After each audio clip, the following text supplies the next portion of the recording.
Endiki mavzu hürmetlik vatandaş. Bugün Çiğsağa 2019 yıl 4. ayının 16. günü haftaga seyşembe.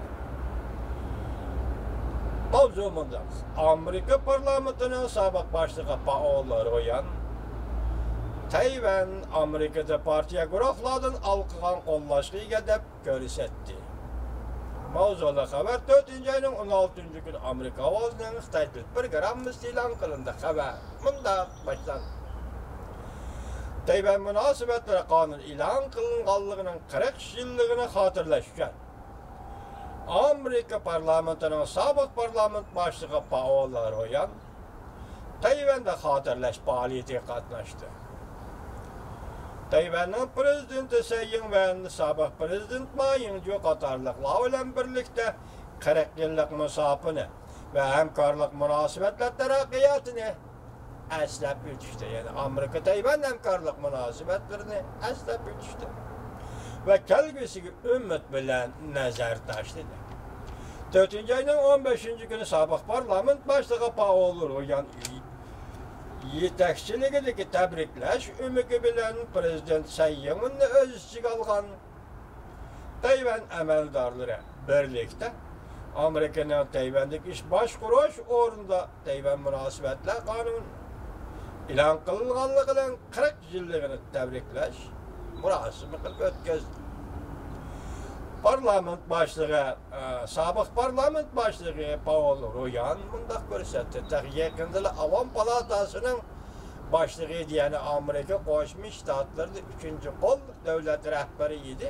Bu qatim saylamda, arliqdagi saylamda Demokratlar partiyasi g'alaba qilib parlamentning huquqi Demokratlar partiyasi o'tdi. Nancy Pelosi xonim hozir bu o'rinda turibdi. Shuningdek burungi parlament boshlig'i Ryan, Paul Ryan bu qatim Tayvanni ziyorat qildi degan gap cho'ng amaldorning Tayvanga berishi deb ma'lum. Bundaq ko'rsatdi Ryan. Hukumat va Amerika Davlat Majlisi Amerika Tayvan munosabatiga ko'ngil berdi. Tayvan munosabatlari qonuniga ko'ngil berdi. Amerikaning Tayvanni qo'llashi partiya guruhlardan olqib ketgan holda qo'llashdi. Mundaq ko'rsatdi. Prezident Trump hukumatining Tayvanning bexatarligi to'g'risida bergan va'dalari granat tashdak va'dalardir. Paul Ryan mundaq ko'rsatdi. Qo'llaniladigan Tayvan munosabatlari qonuni Avom palata va Kengash palatasi Demokratlar partiyasi va Cumhuriyetchilar partiyasi ko'pchilik ovoz bilan ayni chog'da ma'qullagan qonundir. Bu bir o'rtaq tunash Amerika Davlat Majlisida navbatdagi siyosiy vaziyat ostida sizlar yanada o'rtaq tunishni gavdalantirgan qonun loyihaga, ya'ni Tayvan munosabatlari qonun loyihasiga ega. Ryan qaytadan sharhlab bundaq ko'rsatdi. Sobiq parlament boshlig'i Amerikaning Ryan ta'kidlab bundaq ko'rsatdi. Amerikaning Hind Tinch okeani strategiyasi bu rayonda erkinlik va echib yetishlik kafolatga ega qiladi. Tayvan mushu strategik siyosat ostida Amerikaning yaxshi do'stidir. Ryan yana mundaq ko'rsatdi. Sobiq parlament boshlig'i Ryan yana mundaq ko'rsatdi. Bizga erkin, echib yetilgan, gullangan, yangilik yaratadigan bir jamiyat kerak. Biz dunyodagi Allah bilan qo'lni-qo'lga tutishib, yer shari doirlik masalalarni hal qilishimiz lozim. Biz yer sharidagi boshqa joylarning Tayvanni o'ziga o'lga qilishini umid qilamiz.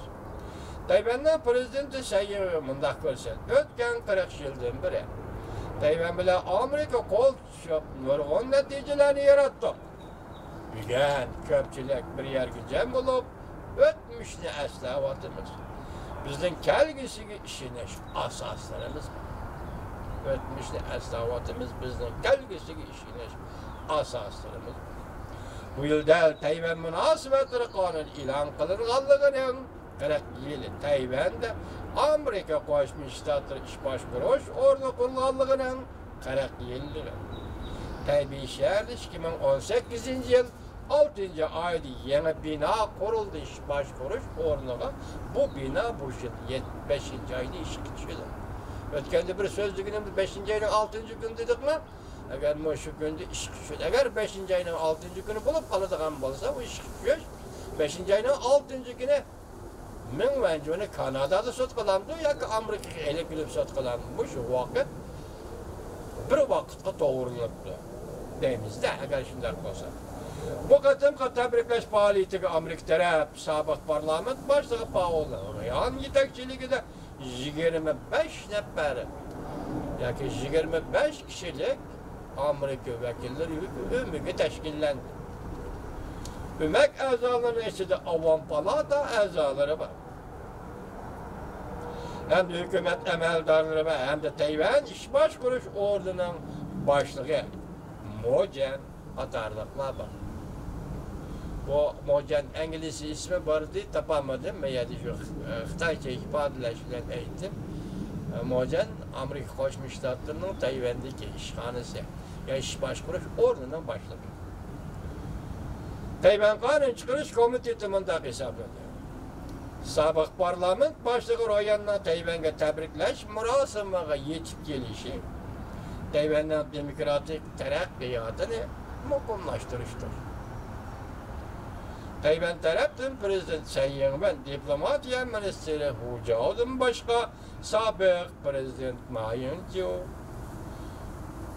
Honghai Garoy'un yani şirket Garoy'un başlığı Go Tae-min qatarlıqlar meydanda hazır oldu. Go Tae-min degeni Tayvan'daki dağları boy kişi işken, Şangang'daki Li Jiaxing degende, Şangang'da bir Li Jiaxing, Tayvan'da bir Go Tae-min. Demek bular qissat Garoy'un adamları. Bu qadimki murasimga qatnaşdı.